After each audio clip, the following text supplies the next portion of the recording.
कोरोचीत skill development राबवण्यासह महिलांना रोजगार देऊ, माजी मंत्री प्रकाश आवाडे।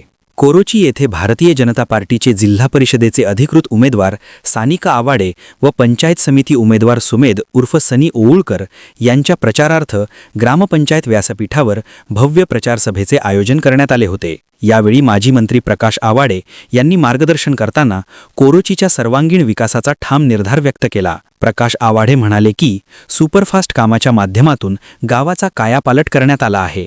जलस्वराज प्रकल्पातील रखडलेली कामे मार्गी लावून कोरोची कबनूर जलस्वराज योजना मंजूर करण्यात आली असून ही महाराष्ट्रातील सर्वात मोठ्या योजनांपैकी एक आहे। गावाची झपाट्याने वाढ होत असल्याने येत्या काळात पुन्हा 28 कोटींची जलस्वराज योजना आणली जाईल। कोरोचीत गारमेंट्स, यंत्रमाग यांसारखे विविध उद्योग सुरू झाल्यामुळे गावाचे नाव पुढे जात असून महिला स्वावलंबी होत आहेत।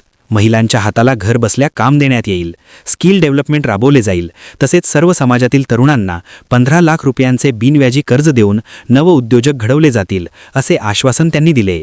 त्यामुळे भाजपाचे उमेदवार सानिका आवाडे व सनी ओवळकर यांना प्रचंड मतांनी विजयी करण्याचे आवाहन त्यांनी केले। यावेळी आमदार राहुल आवाडे यांनी कोरोचीला नवयुगातील स्मार्ट सिटी बनवण्याचा संकल्प व्यक्त करत तरुणांनी राजकारणात पुढे यावे असे आवाहन केले। कामगार नेते शामराव कुलकर्णी, सरपंच संतोष भोरे, संतोष शेळके यांच्यासह अनेक मान्यवरांनी मनोगत व्यक्त केले। माजी जिल्हा परिषद सदस्या सौ प्रेमला पाटील व सौ विजयाताई पाटील यांनी आपले उमेदवारी अर्ज माघार घेऊन भाजपाला जाहीर पाठिंबा दिला। तसेच समस्त नाभिक समाजानेही भाजपाला पाठिंबा जाहीर केला। सभेला ग्रामस्थ, आजी माजी ग्रामपंचायत सदस्य, पदाधिकारी व कार्यकर्ते मोठ्या संख्येने उपस्थित होते। चॅनेलला सबस्क्राइब करा।